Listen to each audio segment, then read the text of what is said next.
My name is Lydia Harper, 45 years old, single mom, former military, and up until a few months ago, I honestly believed I understood how corporate America worked.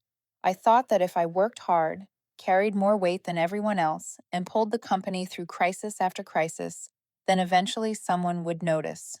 I believed that for 7 years at NorthBridge Analytics. And then one day, I realized how wrong I had been. NorthBridge is a data analytics firm in Austin, Texas. When I joined, the operations department was a worn-out machine running on fumes. Processes were a mess, documentation didn't exist, and anyone who left took their knowledge with them. I had spent 12 years in the Air Force handling logistics, so rebuilding a broken system wasn't unfamiliar territory. What I didn't expect was doing it almost entirely alone for years, simply because I did it well enough that no one felt the need to fix anything. It took me 6 months to rewrite procedures, build documentation, set up tracking systems, and train new hires. By the time I got home each night, I was exhausted. Ivy, my daughter, was 8 when I started at Northbridge. She used to run to the door and hug me every night. Later, she just sat at the kitchen table with her homework and looked up to ask why I was late again. Those questions stung, but I kept telling myself that if I worked hard now, our future would be better. 3 years ago, Kyle Benton became our operations director. Kyle was 3 years older than me, polished, confident, always talking about vision and strategy. In every meeting, he brought out colorful slides, tech trends, and management frameworks. The only thing he never bothered to understand was how our internal systems worked. He didn't have to. I had kept everything running too smoothly. To him, I was like the automatic brake he never noticed while he drove. Then, earlier this year, Northbridge hired Olivia Crane as an up-and-coming strategist. 27 years old, Harvard degree, sharp, charming, excellent at presenting, and even better at winning over people above her. The moment I met her, I knew she wasn't incompetent. She was smart, brilliant even, when it came to analysis and modeling. But she had zero real operational experience. She had never handled a 3 in the morning incident call, never calmed an angry client on the verge of canceling a contract, never lived inside a system where one mistake multiplies into 50. None of that was Olivia's fault. It was simply the gap between theory and reality. In April, it was time to review candidates for the senior operations manager role. I spent a full week preparing my portfolio, year-over-year performance improvements, error rate reductions under 10%, long-term client feedback, including a major partner who sent a thank you letter with my name on it. I walked into that evaluation meeting with the steady mindset the military had drilled into me. Numbers and results should have spoken for themselves. Kyle skimmed my file for less than 5 minutes. Then he closed it, leaned back, folded his arms, and spoke without hesitation. Lydia, you have done excellent work. No one denies that. But to move this department forward, we need fresher thinking. Olivia has the strategic capability we are looking for. She will be taking the senior manager role. I asked him, and what about me? He smiled like I had asked him something simple. You will continue in your current position. Olivia will need someone experienced to guide her through her first few months. Can you prepare her training materials by this weekend? I didn't speak for a few seconds. I just looked at him. And somehow, instead of anger, I felt hollow. I stood up, said I understood, thanked him for the feedback, and walked out. My plan was to return to my desk. Instead, my feet carried me to the parking lot. I sat in my car for almost half an hour. Ivy texted me saying she had rehearsed for her music performance next week and wanted me to listen that night. I read that message 3 times. I had missed things I should have been there for, more than I ever let myself admit. That night, I came home earlier than usual. Ivy looked surprised and asked a question that felt like someone pressing a fist into my chest. Mom, do you ever choose me over work? I couldn't answer right away. I just pulled her into my arms. And in that moment, I knew I had reached the biggest crossroads of my career. I wasn't going to quit, but I was done doing the thing this company had relied on for years. I was done saving them for free. If you are still listening, maybe you have had your own moment where you had to ask what you are really living for. Tell me where you are listening from. I would genuinely love to know. And if stories about waking up, standing your ground, and quietly fighting back against unfairness speak to you, don't forget to subscribe. This journey has a lot more to tell. The new week started with a completely different energy. I walked into the office at 9 in the morning, not a minute earlier like the old version of me would have. No more bringing a laptop home for weekend work. No more checking the system at 6. I entered that building as if I were test driving a new version of myself, one no longer powered by silent obligation. Olivia showed up at my doorway a few minutes after I sat down. She wore a cream jacket, perfectly put together, holding a fresh notebook. "Kyle wants us to meet at 10, she said. "He needs to discuss transition and onboarding." I nodded. She watched me like she wanted to say something else, but was not sure she should. Eventually, she gave a polite smile and stepped back. At exactly 10, I walked into the conference room. Kyle sat at the head of the table, trying to look calm, though I could see the impatience behind his eyes. Olivia sat beside him, laptop open and ready. "Lydia, we need to go over your support for Olivia during her first 6 weeks," Kyle said as soon as I pulled out a chair. "Mainly operational workflows, documentation, and the Argus data account." I asked evenly what specific tasks he wanted me to prioritize. That caught him off guard. He was used to me anticipating everything, fixing problems before they surfaced, carrying the load so completely that he forgot it weighed anything. Now, when I asked only for what fell under my responsibility, he suddenly had nothing to lean on. "We will start with the basic workflows. And Lydia, I think you should review the error logs for me this week," he added. I wrote it down and replied that if it were part of my role, I would do it. If it fell outside my scope, I would pass it to the person responsible. Kyle frowned slightly. Olivia looked down at her keyboard to hide her discomfort. After the meeting, she caught up with me in the hallway. "Lydia, I am sorry if the promotion situation made things awkward. I do not want you to think I was trying to take your place." I looked at her. None of this was her fault.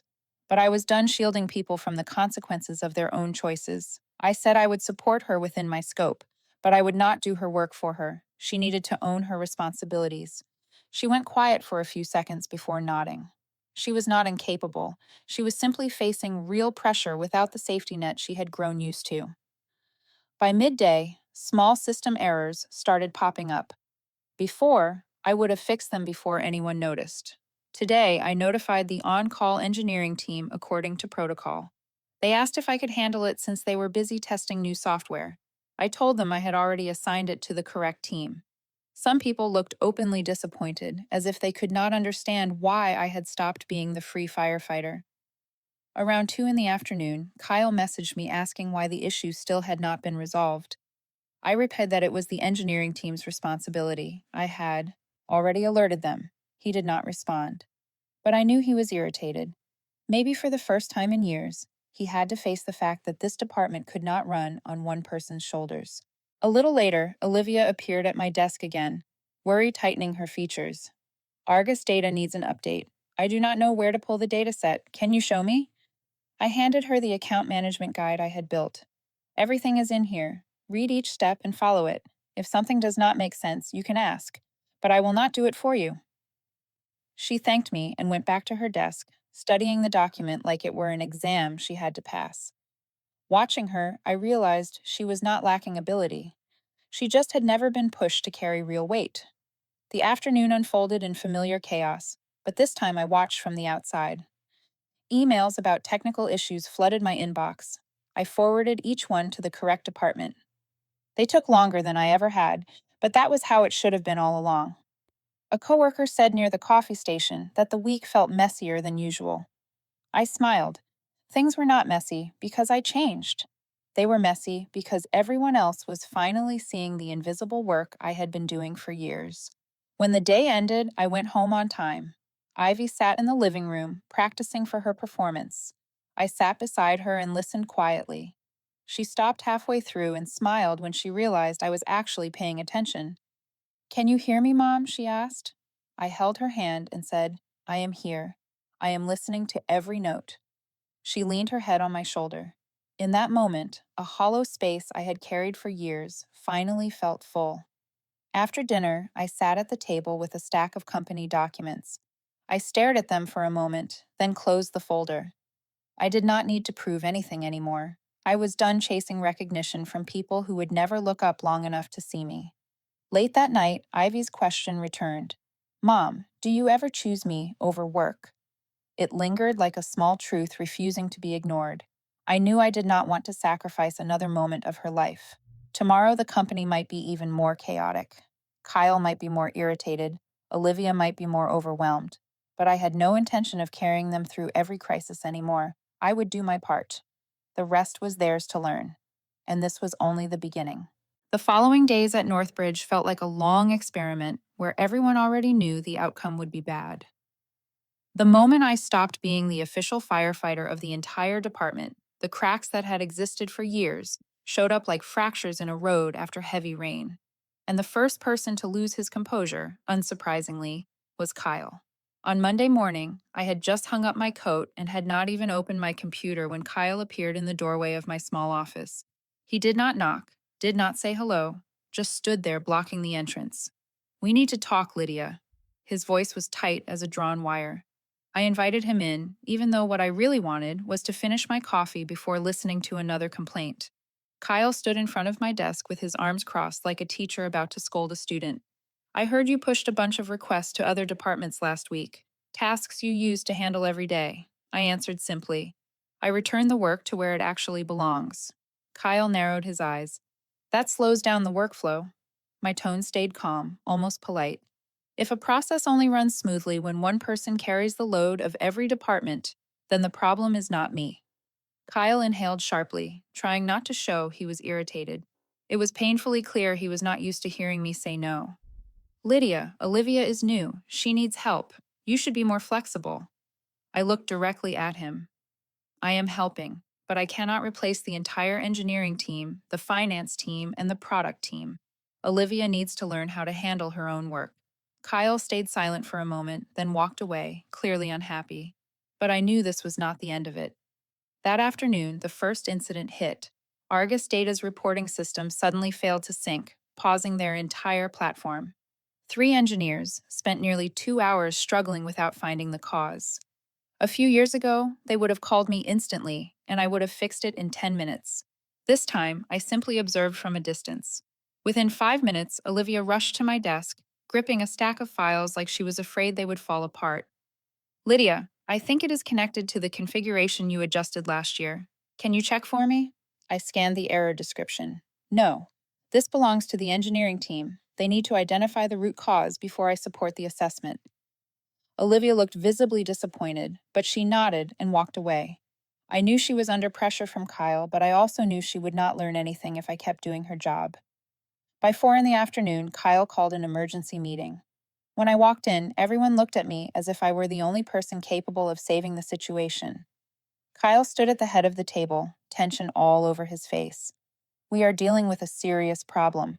Argus wants an update within 1 hour. If the issue is not resolved, they might pull the contract."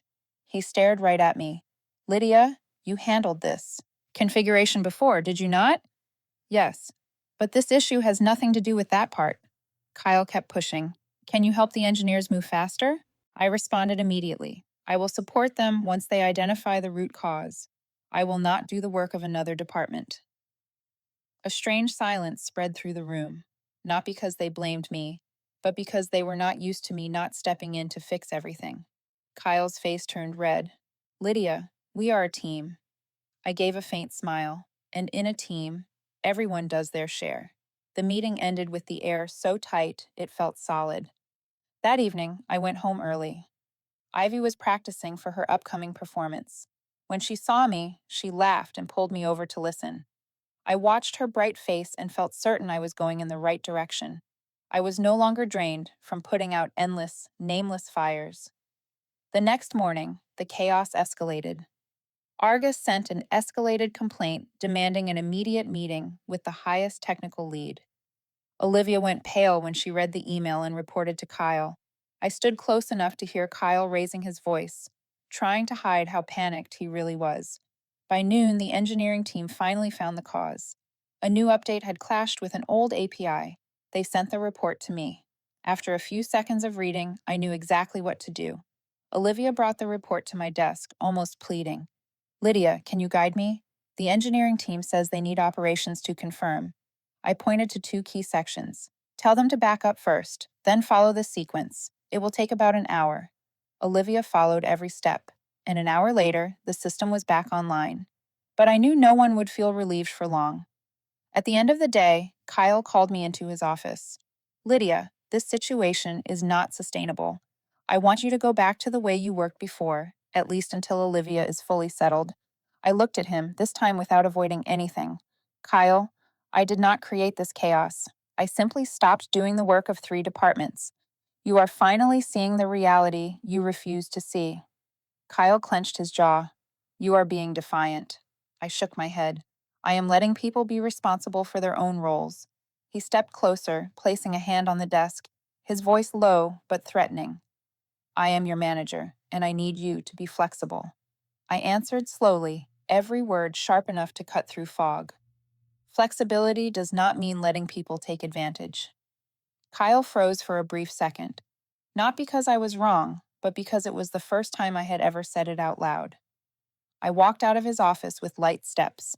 Behind me, the door closed, and I knew he would push back harder next time. But I also knew something else. I was finally ready for the next wave of chaos. After the tense conversation with Kyle, I knew he would not let it go. And just as I expected, his reaction came the very next morning. The moment I stepped into the office, Olivia rushed toward me, her face full of worry. Lydia, Kyle wants you in the large conference room right now. Megan Slater is there too. That name made me pause. Megan was the regional director, someone not easily swayed by emotion. I walked into the room, and Kyle was already seated, trying to hold himself together.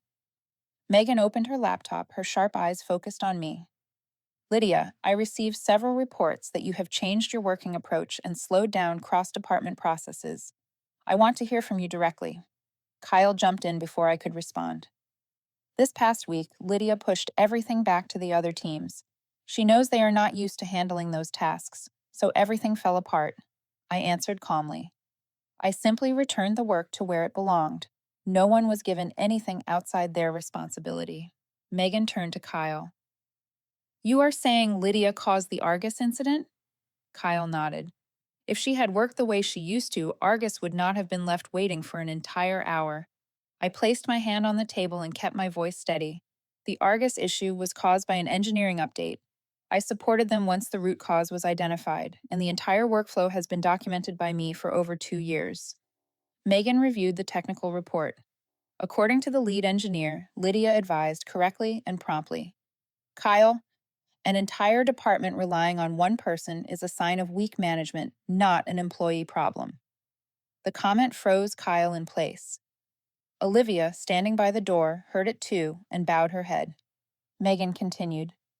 Lydia, why did you change the way you work? I answered openly. Because I have been doing the work of 3 departments for years without any adjustment to my job description or compensation. And when Kyle promoted Olivia, I was asked to work weekends to train the person taking my role. I needed to set boundaries. Kyle shot up from his chair. You got me reprimanded. I looked at him without softening. If you were reprimanded because of overdependence, that falls under your management duties. Megan stood. Lydia, you may return to work. Kyle, I want to speak with you privately. I left the room without looking back. Not because I had won, but because, for the first time, someone finally saw what I had been carrying, alone for far too long. An hour later, Kyle appeared in my doorway. His face was tight with anger. Lydia, you seem very pleased that I was written up. I responded evenly. I am not pleased. I am simply no longer carrying your responsibilities for you. Kyle let out a humorless laugh. You are making everything harder. No, I am letting everything function the way it is supposed to. For the first time, Kyle had nothing to say. He turned and walked off, but I knew this was far from over. That afternoon, Olivia stepped into my office. Unlike usual, she no longer carried that effortless confidence. Lydia, I am sorry. I did not know Kyle reported things that way. I shook my head. You did not cause this. Olivia swallowed, her voice low. I want to do well, but it is too much. I know I do not have enough experience. I looked at the young woman in front of me. She had not been trying to lean on me. She had simply been placed in a role too soon. You have to learn to stand on your own. I will guide you, but I will not do it for you. Olivia nodded, genuine in a way I rarely saw from her. Thank you. I know you are under pressure because of me. I answered.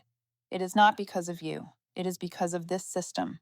I thought things might settle for a while, but the next hit came quicker than I expected.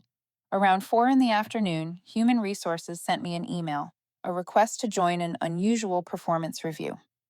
This was not a standard process.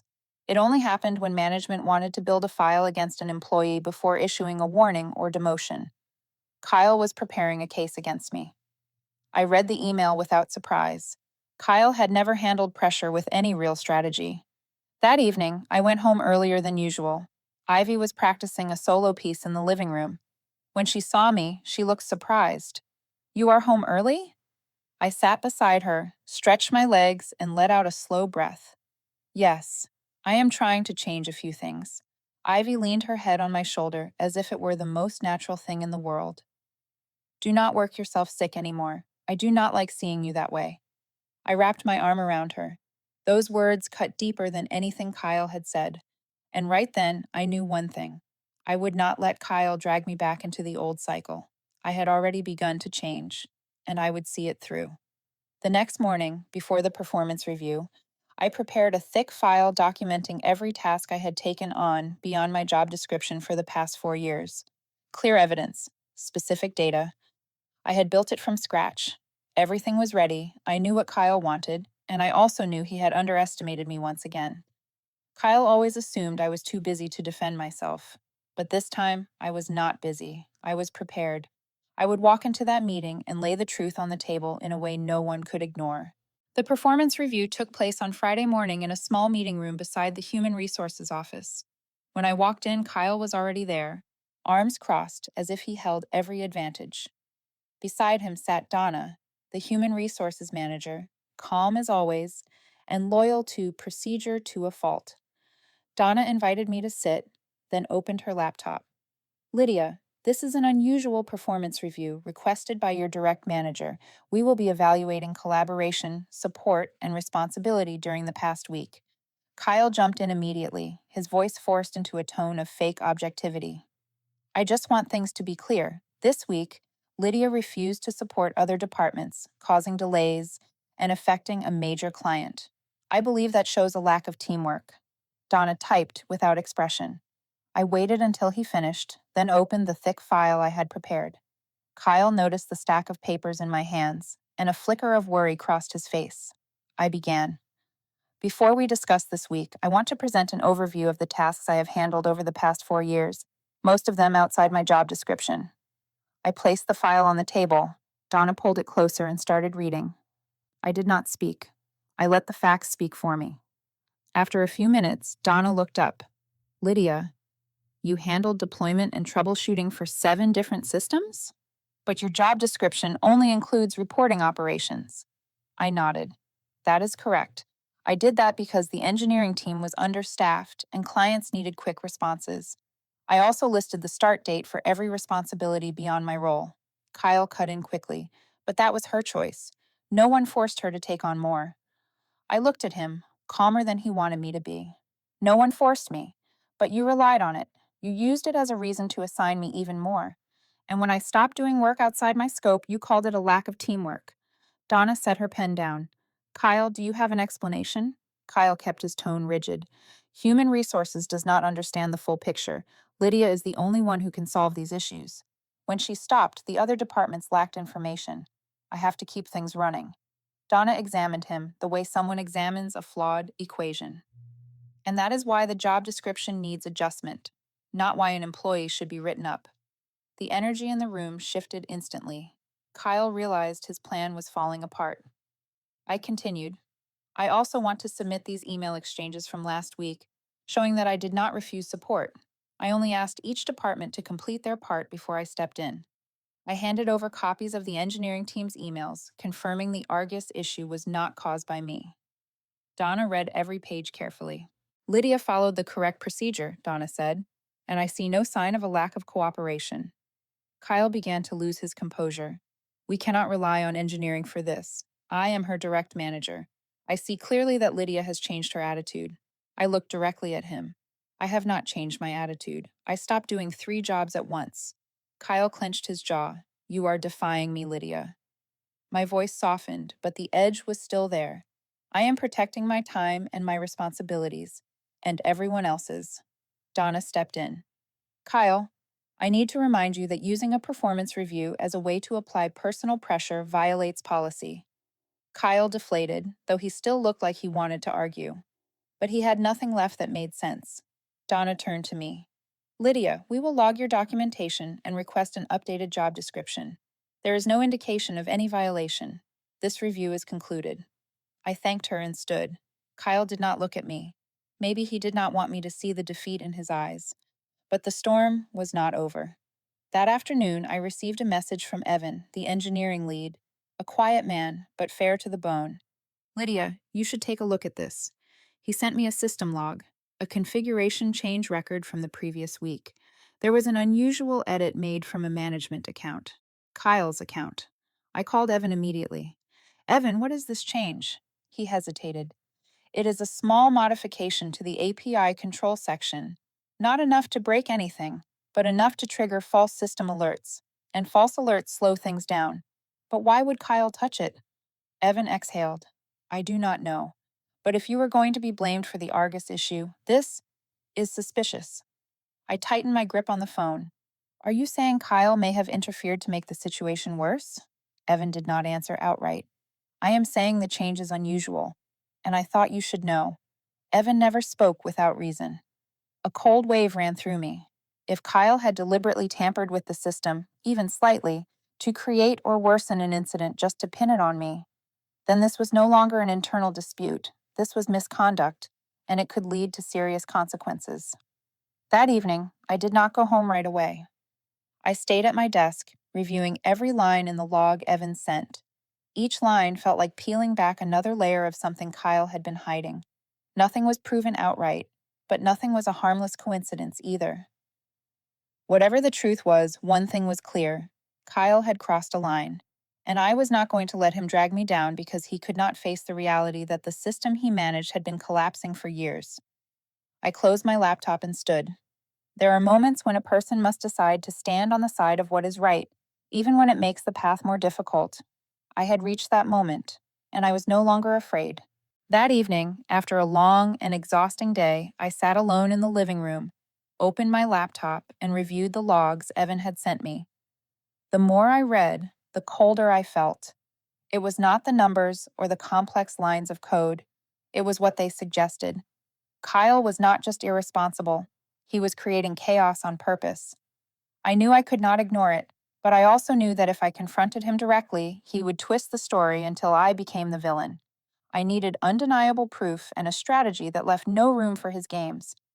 The next morning, I arrived at the office earlier than usual. The place was dark, lit only by the faint green glow of exit lights reflecting off desk surfaces. I sat down and organized everything I had: the Argus West malfunction, the exact time of Kyle's unauthorized access, and the accusations he tried to pin on me. While I was taking notes, Olivia appeared at my door, her face pale with worry. Lydia, Kyle seemed furious yesterday. I am scared. I looked at her, keeping my voice steady. It is all right. Do not worry too much. But she hesitated, then spoke softly. Last night, I saw Kyle using a special access level. I do not know what he was doing, but the timing matched the warning alert. I straightened. Did you save anything? She shook her head. No, I only saw it on the dashboard by accident. But it did not feel right. I answered gently. All right, Olivia. Do not mention this to anyone, not even Kyle. She nodded quickly and backed away from the door. Her fear was not unfounded, and it only confirmed that I was closer to something Kyle desperately wanted hidden. By mid-morning, Evan called me down to the engineering room. He pushed his chair back and turned the monitor toward me. I found this, he said. On the screen was a log showing Kyle's account bypassing a mandatory authentication step. No employee except the highest level admins could do that. I asked him, do you think he did it intentionally? Evan folded his arms. I cannot say for certain, but if someone wanted to cause disruption and pin it on another person, this would be exactly how they would do it. I thanked him and left. The pieces were forming a clear picture, but not enough. I needed something that could not be denied. Near the end of the afternoon, Megan called me into her office. She looked at me for a long moment before speaking. Lydia, I reviewed the Human Resources report, and I also reviewed the documents you submitted yesterday. Several details do not match what Kyle reported. I waited quietly. I have decided to open an internal investigation into the operations department. Not just the workflow, but Kyle's management conduct. I inhaled slowly. That meant Kyle would know immediately, and he would react badly. I opened my laptop and showed Megan the logs Evan had collected. I explained every line, every timestamp, and every sign of unauthorized access. Megan studied them carefully, her expression unreadable. Finally, she spoke. These findings will be forwarded to internal controls. From this point on, you do not need to handle this alone. I nodded, knowing full well the storm was just beginning. As I packed up to go home, Kyle appeared at my door. His eyes were sharp, filled with anger. What are you doing behind my back? I set my bag down and stood tall. I am doing my job. Kyle stepped closer, his voice drenched in threat. What did you give Megan? I did not answer. I did not need to. My silence made him even more unsteady. You think you have won? I am your manager. I will not let you ruin this department. I met his stare. Kyle, the dependency you created is what ruined this department, not me. His grip tightened on the strap of his briefcase. You are digging your own grave. I walked past him, my voice firm. No, Kyle. I am stepping out of the grave you kept me in for 4 years. Kyle stayed frozen, as if this was the first time he realized he no longer controlled the situation. That evening, I picked up Ivy from her rehearsal. She chattered happily about her new song while I drove, feeling a calm I had not felt in years. When we reached home, Ivy looked up at me. Mom, are you happier now? I brushed her hair back and smiled. Yes, I am trying to be happier every day. She hugged me, unaware that behind my smile a battle was unfolding. The next morning, the news of Megan opening an internal investigation spread through the office. People whispered in every corner. The air felt stretched to its breaking point.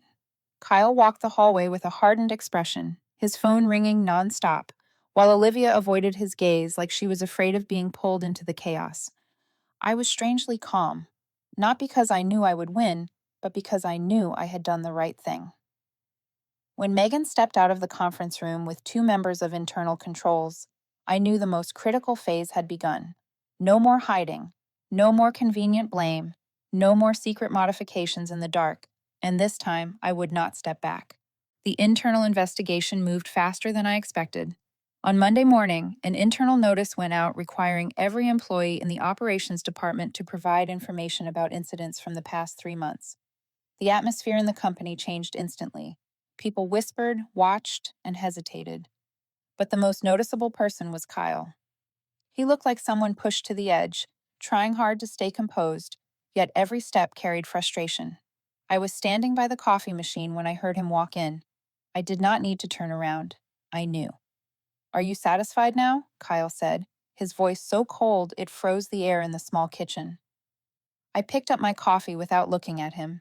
If you are asking about the investigation, that was Megan's decision. Kyle let out a dry laugh. Megan trusts you far too much. What did you pull? I turned and looked him straight in the eyes. I did not pull anything. I presented the truth. And you know the system was tampered with, Kyle. He frowned, but said nothing. Instead, he stepped closer, closer than necessary. You think they are going to side with you? You are just a small employee on the 10th floor. I can put everything back where it belongs. My voice was quiet but sharper than he expected. Yes, I am a 10th floor employee, but I am also the person you relied on for years. And now everyone sees it. Kyle clenched his jaw and walked away. But I knew it was far from over. By noon, Megan called me into a small conference room. Sitting with her were 2 people from internal controls, a short-haired woman and a man with glasses, both serious. Megan gestured for me to sit. We would like to ask you some questions about the processes you handled over the past year, she said. The discussion lasted nearly an hour. They asked about system permissions, the timeline around the Argus incident, and the additional duties Kyle assigned to me outside my official role. Every question was careful, methodical. When it ended, the man with glasses nodded slightly. Your information is important. We need to cross-check it with log data and other statements. The short-haired woman added, and we will review every unusual access attempt in recent weeks. I nodded and stood. Outside the room, I saw Kyle standing in the hallway, hands in his pockets, staring at me as if he could burn a hole through me. He did not speak, but his eyes said everything. He was losing control. That afternoon, Olivia knocked softly on my door. Lydia, I need to talk. She closed the door, her voice trembling. Kyle told me to sign a statement. He wrote that you broke protocol and caused the system error. He said if I did not sign, he would transfer me to another branch. My heart pounded. Did you sign it? Olivia shook her head. No, I do not want to lie, but I am scared he will punish me. I stood and placed a hand on her shoulder. Olivia, do not sign anything. If anyone pressures you, go straight to Megan. This investigation is here to protect the truth, not to let someone abuse power. Olivia bit her lip, then nodded quietly. I trust you. When she left, I knew something for certain. Kyle was desperate enough to drag his subordinates into his mess. Near the end of the day, internal controls sent an email to the entire department requesting system access logs for 90 days. A few employees panicked, running up and down the hall asking what was happening. I kept working quietly, but inside I knew every trace Kyle left behind would soon be exposed. While I was focused, my desk phone rang. Megan, Lydia, can you come to my office? I walked in, and she closed the door behind me. Her expression was different, more serious. I want you to hear this from me first, she said. Kyle has filed an official complaint accusing you of undermining his authority and damaging his reputation. I stood still for a few seconds, not surprised, but still bitter. Megan continued. At the same time, internal controls just found irregularities in Kyle's account. Some actions were assigned permissions they should not have had. We are verifying. I asked, does that mean he may have altered his own permissions? Megan nodded lightly. It is possible, and if that is true, this will not stay at the departmental level. It will escalate to a higher review. I exhaled slowly. For nearly 3 months, Kyle had cornered me, and now the evidence was cornering him. I left the office late that evening. As I walked into the parking garage, I saw Kyle leaning against his car. His eyes were sharp, full of defiance. But something else lingered there too, fear. He spoke first. You think you are getting out of this? I opened my car door. Kyle, I am not running. I am not the one who needs to. He narrowed his eyes. You think Megan will protect you forever? You are just a temporary tool. When this blows over, they will forget you. I looked at him steadily, calm. If you are so confident, Kyle, then why are you standing here saying all this to me? He stiffened, as if I had exposed something he did not want to admit. I continued. I am not running. But it seems like you are starting to be afraid. His face paled, and he turned away without another word. That night, when I got home, Ivy was eating dinner and waved at me with a bright smile. Just that simple moment loosened the weight of the entire day. After she went to bed, I sat at my desk and looked back on everything that had happened during the hardest 7 days I had experienced in years, and I understood something. I was no longer the person who tried to save everything alone.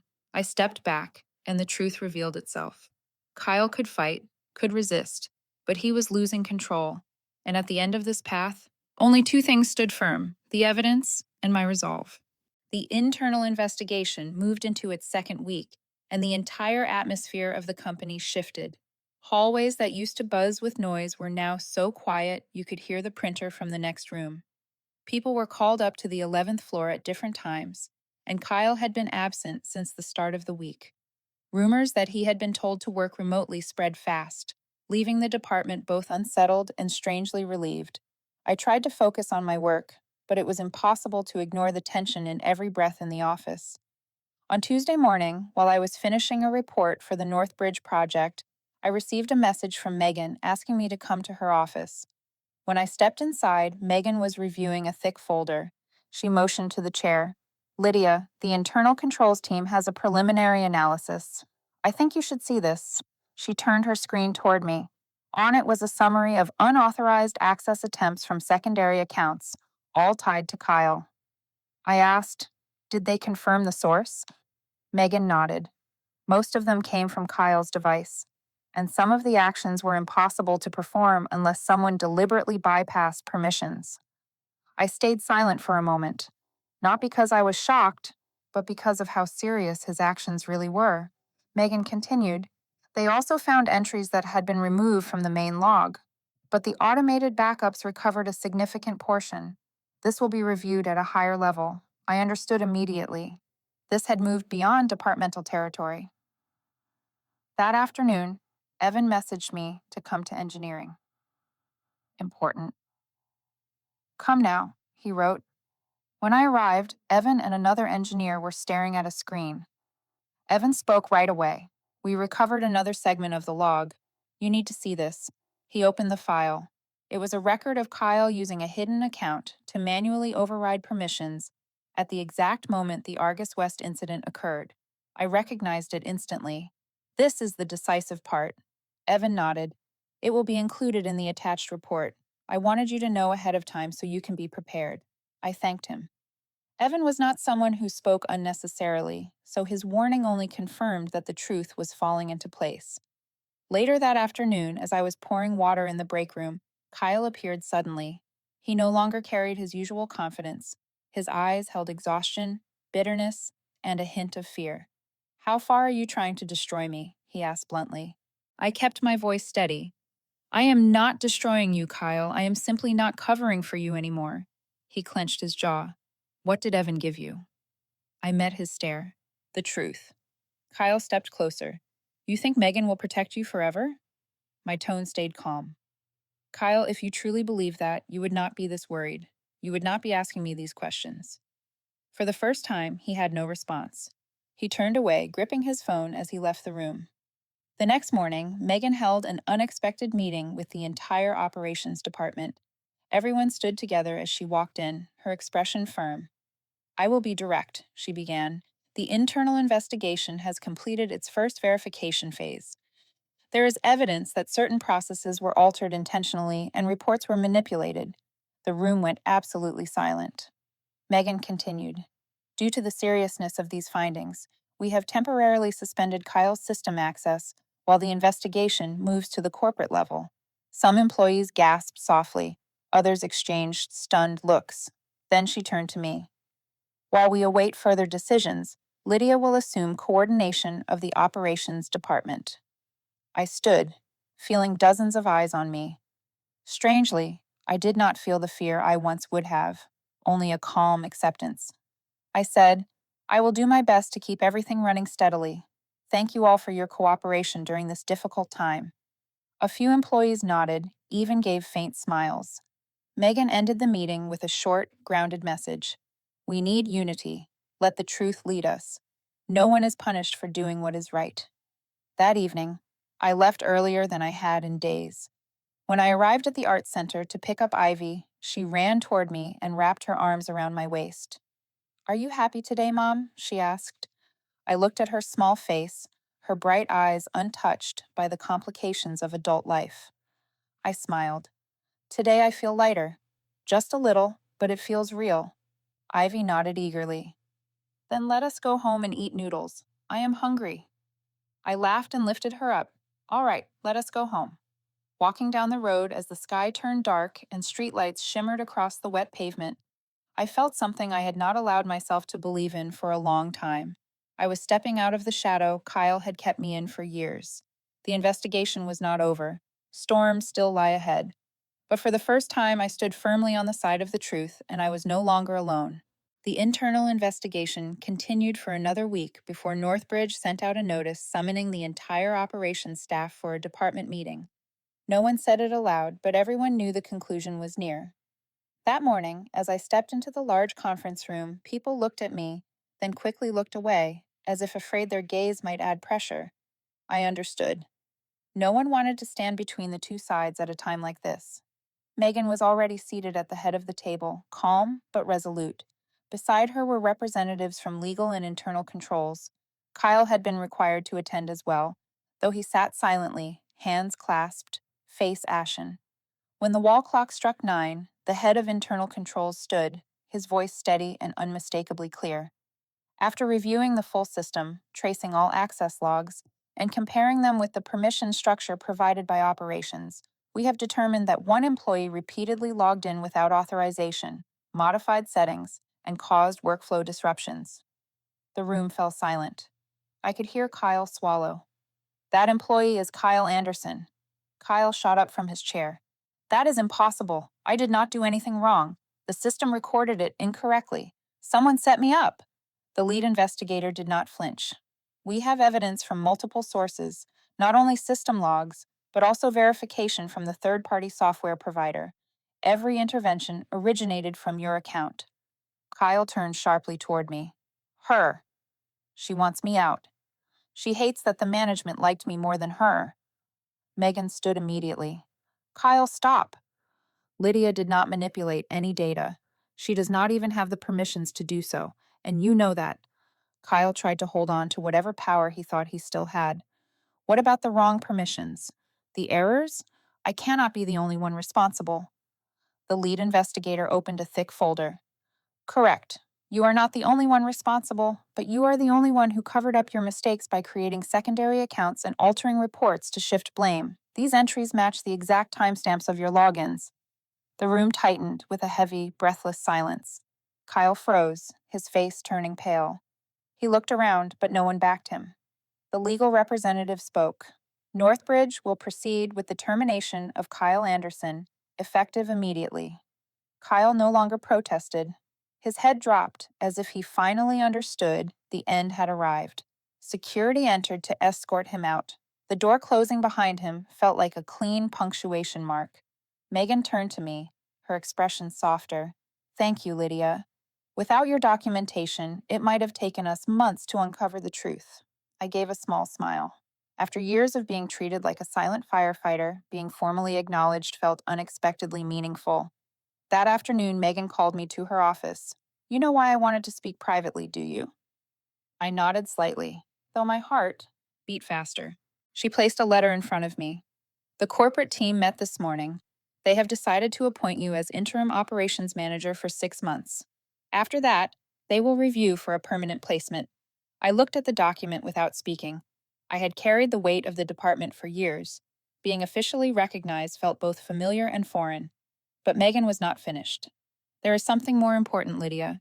You now have full authority to rebuild the operations structure. System permissions, team training, oversight mechanisms, all of it. I looked at her for a long moment. You trust me that much? No, Megan said. I do not just trust you. I know.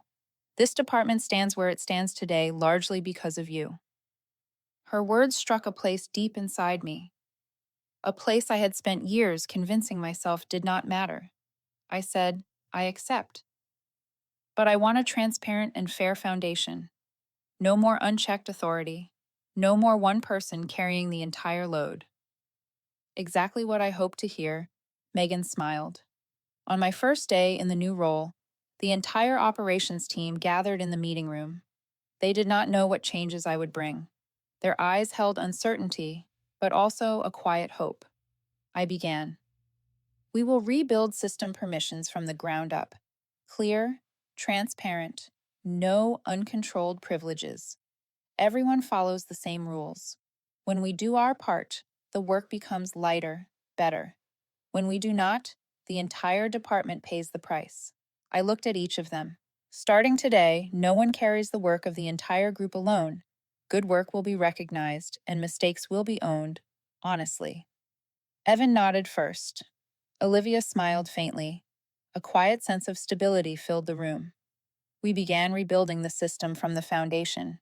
And once everything was clear, with no loopholes, I realized the operations department had never been chaotic. Someone had simply made it chaotic. 3 months later, NorthBridge looked different. Teams worked smoothly, errors dropped significantly, and the constant firefighting vanished. Evan was promoted to team lead. Olivia took over training of the new processes. One afternoon, Megan stopped by and said, "The corporate board is very pleased. Your permanent appointment will be announced at next month's meeting." I smiled, but what I felt most was relief, not pride. I no longer needed recognition to prove my worth. I had already seen it in myself the moment I chose to fight for what was right. That evening, I picked up Ivy earlier than usual. We stopped by the park. She swung on the swings, smiling at me every time she looked up. "Mom, are you happy?" "Yes," I said. "I did the right thing." She tilted her head. "So that means you won, right?" I sat beside her. "It is not about winning or losing. It is finally taking back the respect I deserved." She nodded, then leaned her head on my shoulder. "I respect you too, Mom." I held her close, feeling peace stretch out like the road ahead. And I understood something. I had not just reclaimed my job or rebuilt a department. I had rebuilt myself.